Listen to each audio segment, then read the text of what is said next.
wabarakatuh. Waalaikumsalam. Raditu billahi rabba wa bil islami dina wa bil muhammadin nabiyya wa rasulullah asyhadu an la ilaha illallah wa asyhadu anna muhammadar rasulullah. Allahumma shalli ala Muhammad wa ala alihi wa sahbihi ajmain, amma ba'du. Kisah Nabi kali ini adalah Nabi Zakaria. Cerita pertama, ayah angkat Maryam. Nabi Zakaria adalah keturunan Nabi Sulaiman. Silsilah lengkapnya adalah Zakaria bin Muslim dari keturunan Rahbam bin Sulaiman. Istrinya bernama Isya, saudara perempuan Hana atau ibu Maryam. Nabi Zakaria hidup sekitar tahun 91 sebelum Masehi sampai 31 Masehi dan diangkat menjadi nabi pada tahun 2 sebelum Masehi. Nabi Zakaria berdakwah kepada Bani Israel di Palestina dan wafat di Syam.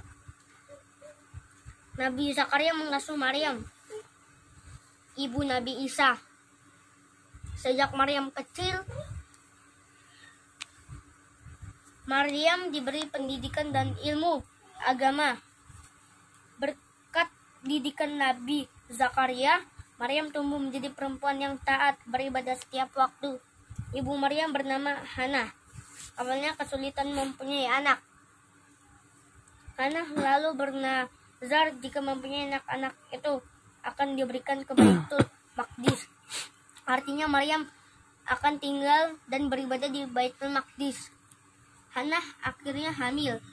Sebelum Maryam dilahirkan, Imran dan ayahnya telah meninggal dunia.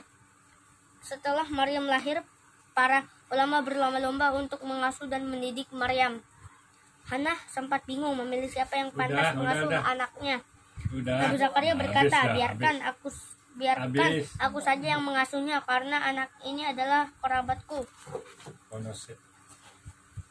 Istriku pun merupakan bibi dari anak ini.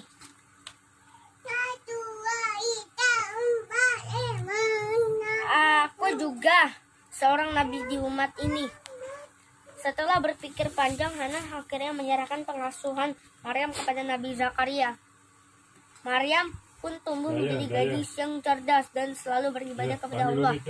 Ia juga tinggal di Baitul Maqdis. Cerita kedua, doa Nabi Zakaria. Suatu hari Nabi Zakaria mengunjungi Maryam yang sedang beribadah di mihrabnya. Maryam sangat khusyuk beribadah sehingga tidak tahu kedatangan Nabi Zakaria. Nabi Zakaria terkejut melihat ada buah-buahan di samping Maryam, padahal tidak ada seorang pun yang datang membawakan buah-buahan itu ke mihrabnya. Nabi Zakaria bertanya kepada Maryam, "Wahai Maryam, dari manakah kau dapatkan buah-buah itu?" Maryam menjawab, "Buah-buahan ini selalu tersedia setiap pagi dan sore. Makanan ini dari Allah. Sesungguhnya Allah memberi rezeki kepada siapa yang dikehendakinya." Ternyata buah-buahan itu datang dari langit pemberian Allah Subhanahu wa taala. Nabi Zakaria tersentak. Begitulah jika Allah berkehendak, tidak ada yang tidak mungkin di dunia ini. Saat itu Nabi Zakaria telah lanjut usia. Istrinya juga telah berusia tua. Namun mereka belum juga dikaruniai anak. Karena itulah Nabi Zakaria terus berdoa tiada henti, memohon kepada Allah agar dikaruniai keturunan. Ya Tuhanku, berilah aku keturunan yang baik dari sisimu. Sesungguhnya Engkau Maha Pendengar dan pendengar doa. Begitulah doa Nabi Zakaria. Cerita